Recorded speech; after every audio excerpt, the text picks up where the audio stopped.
foi uma entrada criminosa, né? Tomara que não tenha sido nada mais grave, mas a gente viu o sangue na perna do cara, né? E o jogador para entrar daquele jeito, não adianta depois chorar e pedir desculpa, amigo. Pensa antes de entrar, para que aquele carrinho? Carrinho criminoso, não tinha necessidade daquilo, né? Eu não entendo porque que esses jogadores fazem isso com os colegas de profissão. E realmente, agora, o árbitro foi muito mal. Cartão amarelo pro Gerson, pro Matheus Pereira, tirou os caras do clássico contra o Botafogo domingo no Mineirão. Isso é uma vergonha. A entrada do jogador do Internacional no PEC foi uma coisa absurda, uma coisa criminosa. Aí depois sai de campo chorando, né? O jogador do Inter, arrependido. Pô, pensa antes de fazer a jogada. Para que ele fez aquilo? Para que ele meteu a chuteira na canela do rapaz? Depois chorar e pedir desculpa. Por que ele entrou daquela maneira no Gabriel Peck para quebrar a perna dele? Quer dizer, o cara não vê que é um companheiro de profissão. Para que aquela carga excessiva num lance absolutamente normal? Quer dizer, o jogador parece que não tem tutano, parece que não pensa. Sabe, tem um neurônio só. Eu temi naquela jogada. Fiquei preocupado. A queda, o jeito que foi a jogada, certo? E o lamentável é que jogador faz um trem desse assim, e não toma nenhum tipo de punição do próprio clube. Deveria tomar, sabe? Sabe por quê, Regis? Porque falta um Tele Santana nos clubes de hoje. Falta mesmo. Falta mesmo. Né? Eu pensei nele hoje. Assim, pensei nele hoje. Eu acho que se aquele cara tem Tele no banco, se ele não é expulso, o Tele ia tirar ele do banco. Na marra. Essa contratação do Bruno Rodrigues, eu não entendi até hoje. Jogador absolutamente fraco, jogador de Série B, que não pode jogar no Cruzeiro. Não pode jogar no Cruzeiro um cara desse, Regis. Sinceramente, ele pediu, pelo amor de Deus, disse que precisava muito do Cruzeiro, mas o Cruzeiro não precisa dele. Vamos falar a verdade. Jogador absolutamente medíocre.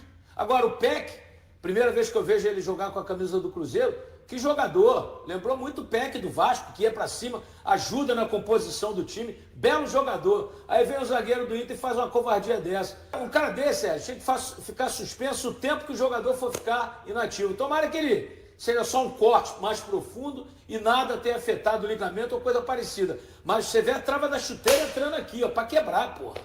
A maldade, né? Maldade. Ele poderia ter dividido a bola com o pé baixo. Ele levantou o pé na maldade. Então não foi inocência, não. Foi maldade mesmo. Né? O Bruno, você falou aí, foi importante para o Cruzeiro da Série B.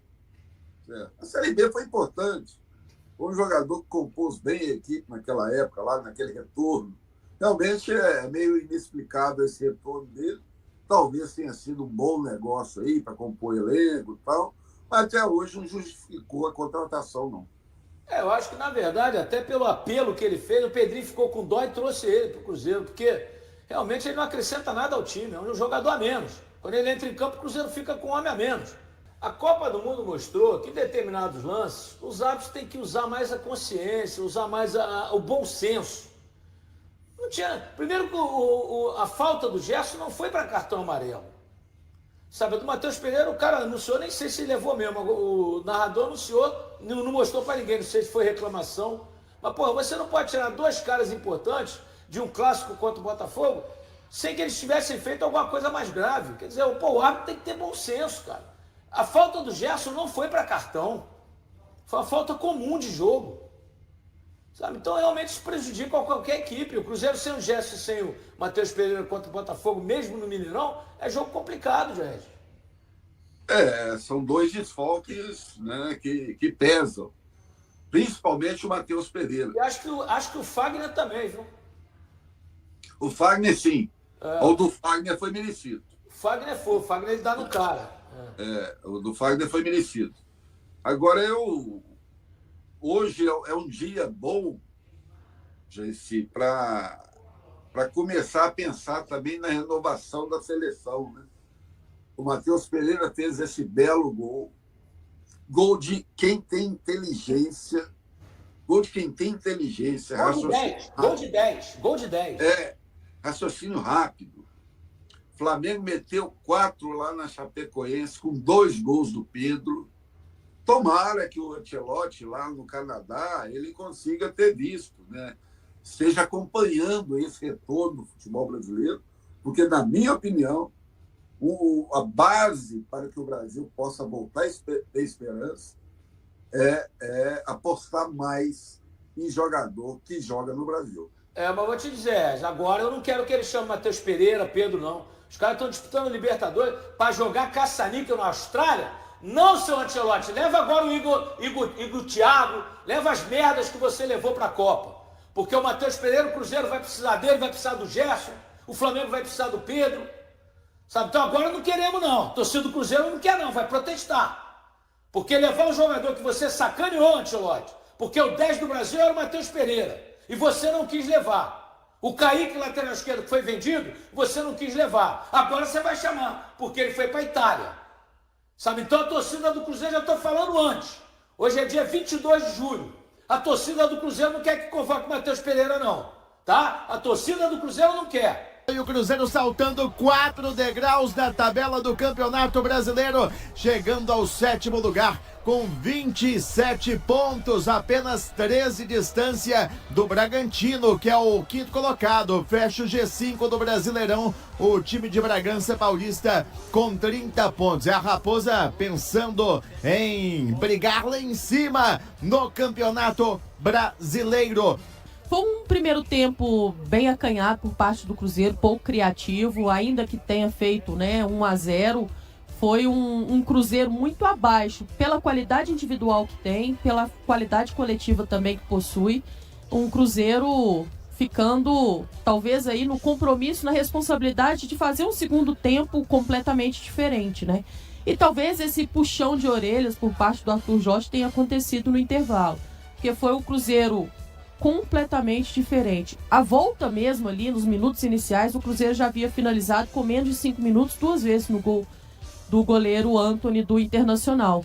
Mostrava que o Cruzeiro queria ali, o quanto antes, encontrar o segundo gol e acabou encontrando. É claro que, levando em consideração também o fato de estar com um homem a mais dentro da partida, facilitou vários dos processos do Cruzeiro nessa segunda etapa. Mas o Cruzeiro aproveitou muito bem a oportunidade que teve, a finalização e a criatividade que teve o Matheus Pereira para poder tirar o marcador, para poder bater também sem chance para o goleiro Antony e conseguir fazer o 2-0. E a partir do momento que tinha a seu favor o relógio, a questão do placar já também, e tendo o controle da posse da bola, poderia até eventualmente encontrar o seu terceiro gol.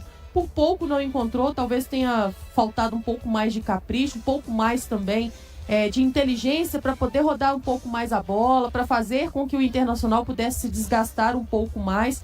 O Internacional acabou ali descontando no finalzinho do jogo, ainda o suficiente para esboçar qualquer poder de reação nessa segunda etapa. Para mim, uma vitória justa por aquilo que o Cruzeiro produziu, principalmente na segunda etapa, já que foi um primeiro tempo completamente diferente da segunda etapa. Matheus, alguns pontos importantes levando em consideração como o Cruzeiro acabou se recuperando dentro da partida, o Matheus Pereira mais participativo, o Matheus Henrique entrando no jogo, o Sinisterra entrando no jogo, jogadores todos eles apagados na primeira etapa. E para contornar aí essa vitória do Cruzeiro, acho que é importante também levarmos em consideração a insignificante questão da falta cometida também pelo zagueiro Internacional, tirando aí pelo menos dentro desse jogo o Gabriel Peck, ele que vinha ali tentando fazer com que o Cruzeiro pudesse se recuperar na segunda etapa e fazer gols. Enfim, é um atacante que o Cruzeiro sabe que é importante, que vai precisar contar com ele. É um jogador de muita responsabilidade tática dentro desse jogo do Cruzeiro. E a gente, claro, fica aqui na torcida para que ele possa se recuperar da melhor maneira possível, tão logo aí voltar à ativa nesse Cruzeiro, porque vamos precisar, viu, Matheus? Agora o Cruzeiro é o 7º colocado, a 3 do 5º, que é o Bragantino. Se em determinado momento parecia que o Cruzeiro não brigaria por uma vaga na Libertadores via Campeonato Brasileiro, isso já ficou para trás, né? O Cruzeiro vai brigar por uma vaga na Copa Libertadores pelo Campeonato Brasileiro, pode conquistá-la também, ganhando, quem sabe, um dos títulos de Copa que ele tem ainda para disputar, né? A Libertadores e a Copa do Brasil. Mas o Cruzeiro está definitivamente na briga por uma vaga na Libertadores. Hoje ele está a 6 pontos do 3º colocado, ou seja, ele tem que sonhar com essa vaga na Libertadores via Campeonato Brasileiro. Um jogo de tempos bem distintos, né, Matheus? Bem diferentes o primeiro tempo do segundo tempo. Primeiro tempo um jogo muito aberto por conta dos erros técnicos, muitos erros técnicos dos dois lados, principalmente do Cruzeiro. A primeira etapa do Cruzeiro foi muito ruim, tecnicamente muito abaixo, com dificuldade para conseguir criar, para conseguir ficar com a bola, para conseguir se defender. O primeiro tempo do Cruzeiro não foi bom.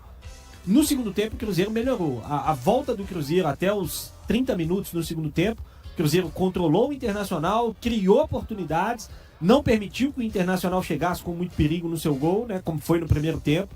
Então, os 30 primeiros minutos do segundo tempo foram muito bons. O Cruzeiro já era muito melhor até a expulsão do Vitor Gabriel. E aí, depois da expulsão do Vitor Gabriel, o Cruzeiro controlou o jogo amplamente até os 30 minutos.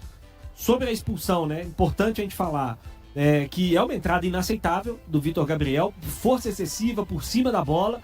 Acho que ele não teve nenhuma maldade mesmo. Acho que ele errou na força mesmo, na dosagem da força. Tanto que o Vitor Gabriel saiu aos prantos do jogo também, né? Ele viu a lesão que ele causou no pé, que ninguém quer machucar um companheiro. Mas ele exagerou na força, foi muito bem expulso pela arbitragem. E dali em diante, até os 30, o Cruzeiro controlou. Acho que o Arthur mexeu mal com 31, quando ele tira o Sinisterra, coloca o Lucas Silva, ele chama o Inter pra cima. O Cruzeiro tava tendo volume, o Cruzeiro tava ganhando o jogo com tranquilidade, com o 2-0. Ele chama o Inter pra cima, o Inter começa a rondar a área do Cruzeiro de novo, ainda que não estivesse levando muito perigo, mas acha o gol com o Carboneiro, que fez um grande jogo. O Carboneiro foi o melhor jogador do Internacional com muita folga. O Cruzeiro teve 5 jogadores amarelados, 3 por faltas do Carboneiro. Então, assim, fez um grande jogo o atacante do Inter, acabou marcando o gol. E aí depois o Arthur corrigiu o erro, né? Tira o Gerson, coloca o Wanderson, coloca o time pra frente de novo. E aí na reta final, por mais que não tenha criado grandes chances, o Cruzeiro voltou a ter o domínio do jogo, voltou a ter o controle e acaba conquistando essa vitória. Vitória muito importante por voltar das férias, fora de casa, para dar mais confiança, para subir na tabela, para se aproximar dos primeiros colocados. Mas não dá para repetir o primeiro tempo de hoje, né? Diante de um adversário mais forte, e o Inter deu mostras mais uma vez que a briga dele é contra o rebaixamento, mas diante de adversários mais fortes, um primeiro tempo como fez o Cruzeiro hoje no Beira-Rio, pode custar muito caro. Que bom que hoje não custou. O futebol tem dessas, o Cruzeiro conquista essa grande vitória com um bom segundo tempo, principalmente nos primeiros 30 minutos. Na reestreia do Cruzeiro em partidas oficiais após a paralisação para a Copa do Mundo de 2026, a torcida voltou a comemorar um gol de Caio Jorge. O atacante foi um dos responsáveis pela vitória celeste por 2-1 sobre o Internacional, nesta quarta-feira no Beira-Rio, pela 19ª rodada do Campeonato Brasileiro, marcando justamente da forma que mais gosta, em velocidade, explorando o contra-ataque. O lance começou com um lançamento preciso de Fagner, que encontrou Caio Jorge em profundidade. O camisa 19 disparou, superou os defensores na corrida e na força física e finalizou com categoria na saída do goleiro. Após a partida, o atacante destacou que esse tipo de jogada potencializa suas principais características. Foi do jeito que eu gosto e o torcedor também. Essa é a minha melhor versão. Jogando em contra-ataques, acho que facilita o meu estilo de jogo. Sei que a gente joga em um jogo que é mais elaborado, que chega com os meias, com os laterais. Mas sempre que tiver a oportunidade de jogar no contra-ataque também, vai me ajudar muito, afirmou na zona mista do Beira-Rio. Caio também explicou que a evolução no tratamento da pubalgia foi determinante para conseguir voltar a atuar com intensidade e repetir as arrancadas que marcaram sua trajetória. Segundo ele, o problema o acompanhou durante todo o primeiro semestre, mas a recuperação tem apresentado resultados positivos. Agora estou me sentindo bem melhor. A gente sabe que com o jogo atrás do outro, pode ser que eu sinta um desconforto ou outro, mas eu estou me sentindo bem melhor. Hoje na partida teve aquela arrancada, aquele Caio que a torcida está acostumada a ver, e fico feliz de ter feito o gol e ajudado meus companheiros, celebrou. Apesar da melhora, o atacante reconheceu que ainda não está totalmente recuperado da lesão. Por isso, revelou que seguirá um planejamento específico ao lado da fisioterapia e da comissão técnica para controlar a carga de trabalho e evitar recaídas durante a sequência da temporada. Estou quase 100%, ainda não estou 100%, mas bem melhor, falta pouca coisa. Vamos fazer ajustes de carga para continuar jogando bem no restante da temporada, porque são muitos jogos.